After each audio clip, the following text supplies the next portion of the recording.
Happy Sabbath, everyone. Thank you for those of us who are joining us right here live in the building for our very fourth live service. But also thank you to all of you who are at home, who are joining us digitally through YouTube. Thank you so much for your support. It means the world to us. And as we get started, just a reminder, thank you to everyone who's helped support us during this pandemic, especially financially, and for those of you at home. We are around, we are doing things, so if you are local, please go ahead and just drop off your offerings or tithes here at the church and we can take care of that. We're also working on tweaking our online giving capabilities, but if you go online to journeysda.org and click give, we can figure out a way for you to give even if you are not right here local with us. So thank you once again, and from all of us here at Journey SDA, I just want to say welcome, welcome, welcome. So this past Thursday was Earth Day. And to be honest with you, I wanted to preach on Earth Day because every year I like to. It was a little harder this year though, because with everything going on. You know, sometimes in the midst of all of the social injustice and in the midst of the pandemic that we're dealing with, in the midst of all of the things and the very pressing things, the very real problems that we are facing in our society, in our systems, in our context, in our lives, sometimes Earth Day kind of feels like a privilege, right? Where it's like, oh boy, we can think about the earth today, and we can think about, our home today. And it was hard. It was hard to get the ball rolling on talking about this issue, but I think that it's important for us to talk about this, and perhaps even more than just once a year. On Earth Day, a hymn always goes through my mind, and it's a hymn that all of you know very well. This is my Father's world, and to my listening ears all nature sings, and round me rings the music of the spheres. This is my Father's world. I rest me in the thought of rocks and trees, of skies and seas. His hand the wonders wrought. And I don't know about you, but the way I've been feeling lately, I say yes, this is our Father's world. This world that has been given to us to tend and to steward and to take care of. But the question that we have to ask ourselves this morning is simply this: how have we done? And unfortunately, the answer is not a positive one. We are dealing with the very real effects of climate change. We're dealing with species going extinct and species at risk of going extinct. We're dealing with the threat of invasive species changing entire ecosystems as we more and more and more become a global community. And with that comes its own slew of ecological issues. And the answer is abundantly clear. We haven't done well. In fact, I would say that we've done quite horribly. In fact, I'd say that we are pushing ourselves, if we're not already past the point of no return, when it comes to some of what we've done to the planet. And I say we because, as the Old Testament prophets like to say, not all are guilty, but all are responsible. And so even if we weren't the ones directly contributing to certain issues, we are still part of the problem, because many of us are not actively part of the solutions. So yeah, how things are going is a pretty easy question to answer. But perhaps the more important question and the more difficult question is this: what are we going to do about the impending ecological crises that we are dealing with? Pray with me. Father in heaven, Lord, this is your world, and you have lovingly, carefully, intentionally created it. And you gave it to us. And we've messed it up real bad. Oh Lord, please be kind. Please be forgiving. And please help empower us to do something about it. Speak, Lord. We're listening. Romans tells us I consider that the sufferings of this present time are not worth comparing with the glory about to be revealed to us. For the creation waits with eager longing for the revealing of the children of God. For the creation was subjected to futility, not of its own will, but by the will of the one who subjected it, in hope that the creation itself will be set free from its bondage to decay and will obtain the freedom of the glory of the children of God. We know that the whole creation has been groaning in labor pains until now, and not only the creation, but we ourselves who have the first fruits of the Spirit groan inwardly while we wait for adoption, the redemption of our bodies. Paul describes a creation that is waiting for renewal and redemption, just as we are waiting for the culmination of our salvation history in the second coming of Jesus Christ. And creation, as he says, is in a sorry state. And it's not in a sorry state by anything that it has done by itself, but rather it has been subjected to it. You see, we as Seventh-day Adventists have to recognize our place in the history of the Christian church and in the bigger scheme of Christianity as a whole. And we as Seventh-day Adventist Christians, we are inheritors of Western Christianity. Therefore, we actually have to acknowledge that the doxis and praxis of that system from those that came before us has led us to many of the ecological problems that we are facing today. And I believe that there are three main ideologies that Western Christianity has contributed to our current ecological crisis. Ideology number one: fill the earth and subdue it and have dominion. And many of us have read this in Genesis chapter 1, and for a long time the church has taken that and interpreted that a particular way. That because the world is ours to subdue and have dominion, we viewed it in temporal power terms, we viewed it in with the lens of monarchy, and we viewed it with the lens of this is ours to do whatever we want with. See, something really interesting is that before Christianity actually rose to prominence, many of the religious systems that came before it were essentially reflections of animism, and that there were spirits in everything, and that nature was actually populated by supernatural beings of sorts, or that they had their own, in essence, divinity within them. And so back in the day, if you were part of these systems, if you were going to do something to nature, they believed that every facet of nature, so this tree there, and that waterfall there, and this hill over here, was essentially a genus loci where there would be a spirit that would actually inhabit it and actually be its guardian.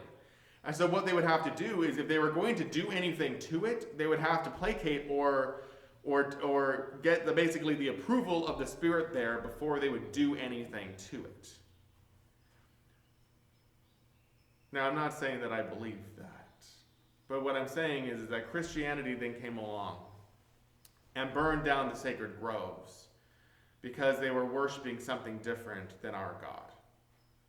And they came in, and Western Christianity especially, came in and goes, oh, well, there's nothing in them. There's no spirits in them. That's fake religion. That's wrong. That's bad.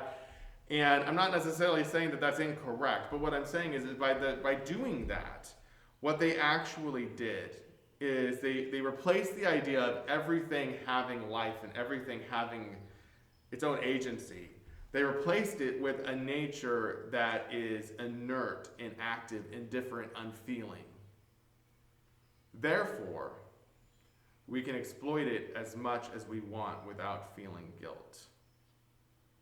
And not only that, but it is our right, our privilege, our duty to conquer nature and attain it. You see, what's interesting is that there was actually at this point a deviation between Eastern and Western Christianity with their views on nature. For the East, it was a lot more contemplative in that they used nature to contemplate the character and the nature of God.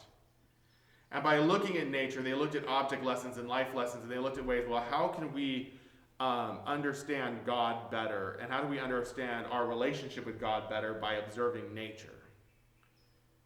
For the West, on the other hand, it was dissecting and examining nature to see how it works, how it comes together, and then ultimately profit from it, because we can't separate, at least at this point, capitalism from Christianity.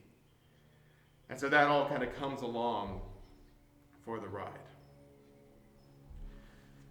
You see, when nature just becomes a dead thing you can claim, and you don't have to worry about upsetting anyone or anything by messing with it, it opens up the door for gross exploitation of natural resources. The second ideology that we have to deal with, created in God's image. You see, of all the world's religions, Christianity, and especially Western Christianity, is by far the most anthropocentric religion of them all. What does that mean? It means that it is humanity-centered. It means that it is actually focused on human beings. And to some degree, there's something good about that. That when we focus on people, when we focus on human beings, it means that we can actually talk about the dignity of all human beings, and we can talk about social justice, and there's a lot of things that come along with that I think can be very positive forces for good. But here's the problem. The view that because humanity was created in God's image, and that's a qualification not given to anything else in the creation story, might I add, we are somehow separate, different, apart from the rest of the creation, that we're special. Now, if you tie this in with Genesis 1, what we talked about before, where we talked about this subduing and this dominion stuff, and go, oh, well, we're separate from the rest of creation. We're special because we're made in God's image and nothing else is. And because we've been given the task to subdue and have dominion over the earth, it's no wonder that we've become largely numb to the plight of the natural world. But what's interesting is that Genesis 2 and Genesis 3 also show us a different picture. That in Genesis 2, we see God stooping down in the mud and using the very elements of the earth, the very stuff that the earth is made of, to create human beings. In Genesis 3, we see that when humanity falls, creation falls with us. The natural world falls with the man and the woman. And we have to understand that we are intimately interconnected with the creation. We are made of the same stuff. The same DNA that's inside of us and similar DNA that's inside of us are inside of all of the living things around us. And we share so much in common with our environments. We have forgotten that we're actually supposed to be part of an ecosystem, not destroying ecosystems. The third ideology that we have to deal with. Heaven is my home. I'm just a passing through. And it's interesting because I think this is perhaps like the least Adventist of all the mindsets. Yet I can't tell you how many times I've heard Adventists say things like this. I'm not of this world. Like, earth's not my home, heaven's my home. Oh, when we all get to heaven, and heaven this and heaven that. And I'm like, guys, we were created from this planet, for this planet, to take care for this planet. Like, this worldly eschatology is what we preach in the Adventist Church. We think that heaven is quite honestly a pit stop between this existence and eternity. And guess where we come back? Right here. Granted, God recreates the world, but at the same time, this is the world we come back to. But then, as many Adventists do, they take that idea and they baptize it and they make it distinctly Adventist. They do a profession of faith for it and vote it into church membership. And so instead of saying, oh, heaven's my home, I'm just passing through, they just go, okay, well, we know that with our eschatology, things are going to get worse. And then Jesus is going to come back and Jesus is going to fix it. So what we'll do in the meanwhile is we're just going to sit back and twiddle our thumbs and just wait for that to happen. Quite honestly, this is why church members will vote for who they think is the worst candidate in a political election, because they're hoping that they might bring about the end times. This is why people, when they look at the tsunamis and they look at the horrible devastation, they actually can say, hey, this is good news, guys. This means Jesus is coming back soon. Callous and numb to the very real cost and destruction and trauma that it causes. we should not look at our ecological crises as a good thing. Now, do we have hope that burns within our hope? Hope in the coming of the Lord? Absolutely, 100%. But at the same time, I look at Matthew 25. And I find it interesting because in Matthew 24, the disciples were incredibly interested. What they wanted to know is they wanted to know what's going to happen at the end. They basically wanted to skip a few chapters of the book, and they wanted to skip to the good stuff. And they want to go, okay, well, when are you coming back? When is the end of the age? When is the temple going to be destroyed? When are all these things going to come to pass? And let us know what to look forward to, what to look out for on the way. And I'll tell you right now, beloved, the Adventist Church hasn't gotten it right since then, and we keep doing the exact same thing where we're like, okay, Lord, give us a roadmap for the second coming, and let us know the signs that we need to look out for. But I'll tell you right now, when you go on a road trip and you're looking at those billboards and that's all you're focusing on, you're looking for the signs, the next where to go, you don't see the beauty that's around you. And when you're so laser focused on your destination, you don't actually enjoy the journey on the way. And the question we have to ask ourselves is, what are we doing along the way? And so I love that in Matthew 24, the disciples are trying to get a sneak peek of the end. And then in Matthew 25, Jesus goes, but let me tell you why that actually doesn't matter. And in Matthew 25, Jesus uses 3 different parables. He uses the parable of the bridesmaids, the parable of the talents, and the parable of the sheep and the goats to tell us that perhaps it's not as much about the destination. Yes, the destination is there. Yes, the second coming is going to be there. Yes, it's going to be a glorious and beautiful day. Yes, death will be no more and every tear will be wiped from every eye. Yes, that is going to happen because the Lord has promised it. But then Jesus also asks, what are we doing in the meanwhile? Because we still have to live between now and then. We still have work to do between now and then. And the question that we have to get asked is, what are we doing right now? Yes. And I find it interesting because Isaiah looks at the future in chapter 65 of his book, and he goes, look, they shall build houses and inhabit them. They shall plant vineyards and eat their fruit. They shall not build and another inhabit. They shall not plant and another eat. For like the days of a tree shall the days of my people be, and my chosen shall long enjoy the work of their hands. And what's interesting is when Isaiah looks at the future, and when Isaiah looks at like the Messianic age or eternity or whatever you want to call it, he sees people working the soil. He sees people connected with nature, in harmony with nature. Because that is what God has wanted this whole time. When God put us in a garden to begin with, God created us to be gardeners. When God let the man name all the animals, he invited us to be caretakers of the natural world.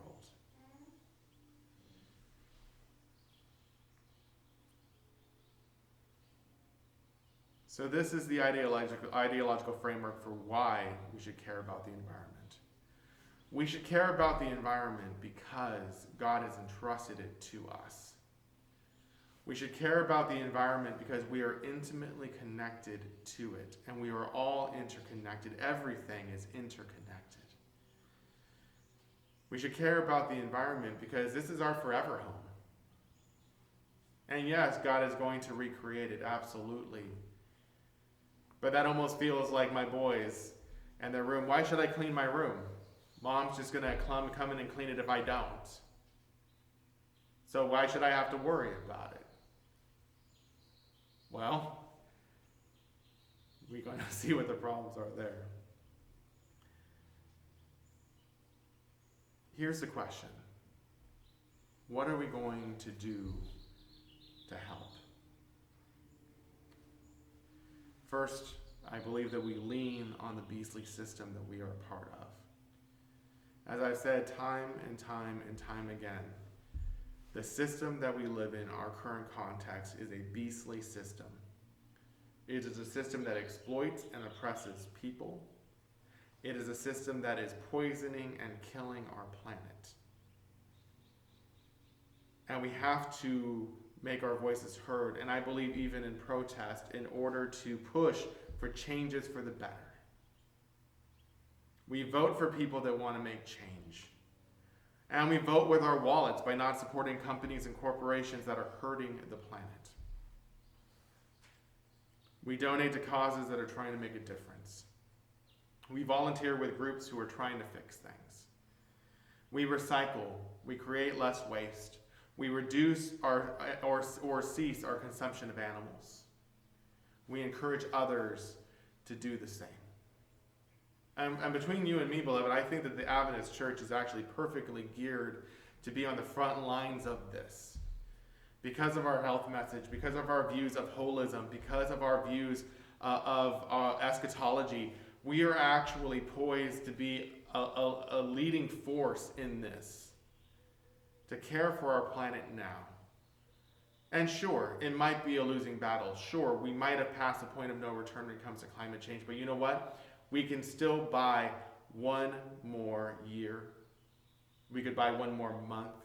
We could buy one more week. We could buy one more day. And even if we buy one more hour to give people an opportunity to come to Jesus, that is enough. Even if it's a losing battle, we fight anyways.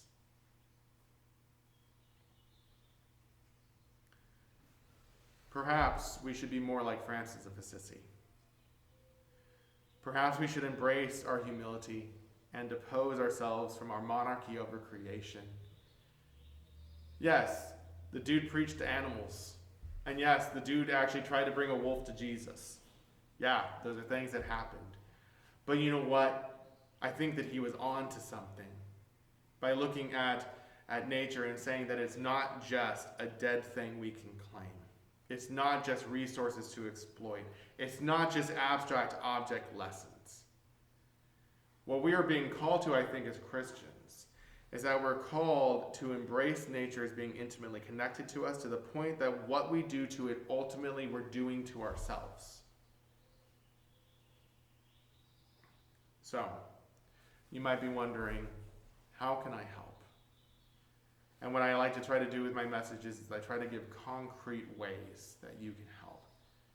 Well, if you go online to One Tree Planted, you can actually donate and you can actually gift trees. And what they do is when you donate and whatnot, they actually will plant trees. That's what they're doing, is they're trying to plant more trees. If you go to the California Department of Fish and Wildlife, there are actually, when they talk about invasive species specifically, they give you guidelines and whatnot about how to help avoid bringing in invasive species, which are bad for our ecosystems, and what to do if you have invasive species in your context. There's also treepeople.org.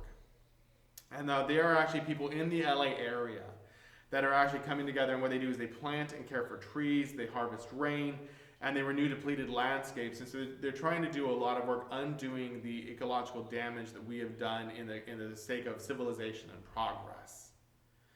And so treepeople.org is another place that you can go, and you can actually volunteer and help out with that.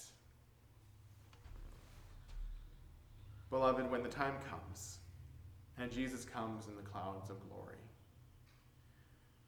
honestly, maybe it's the Pathfinder in me. And I remember every time we went on a camping trip with the Pathfinders, they would tell us, leave the campsite better than you found it. And that's why people loved renting spaces to the Pathfinders. It's because they knew when we rolled up there for a camp out or whatever, that place was going to look even better than when we got there. I still remember complaining to the leaders and being like, look, we didn't make this trash. Why are we having to pick it up? It's not fair. I didn't make the mess. And they go, it doesn't matter. The mess is there. And somebody's got to do something. Leave the campsite better than you found it. And I don't know, maybe in my old age, I'm just coming to embrace that as more than just a campsite. Maybe I'm looking around the world around us, and maybe sometimes it looks like a hopeless cause. But you know what? I can look around my immediate sphere. I can look around my immediate environment. I can look at my little mini micro ecosystem, and I can leave that better than I found it. And that's what we're trying to do here by using xeriscaping and using low drought-tolerant, low-water plants and native plants. And we're trying to leave this place better than we found it. Imagine if every Adventist church looked around and goes, we're going to leave this city better than we found it. What if every Adventist church in the world said, we're going to leave this place better than we found it? I believe that when Jesus comes and he sees what we've done, he'll look at us and he'll say, well done, good and faithful servants. Father in heaven, Lord, thank you so much for this world that you have created. Please help us.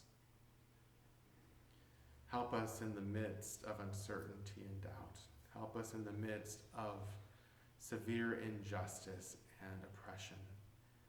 Help us in the midst of ecological crisis. Help us, help us, help us. But empower us, Lord. We're not just seeking some magic fix. We're not just seeking some whirlwind of fire, Lord. Create the whirlwinds of fire inside of us. Stir up the flames of our heart and stir up the passion and the hope that we have that burns for you. And let us look around at the world and say, I'm going to leave this better than I found it.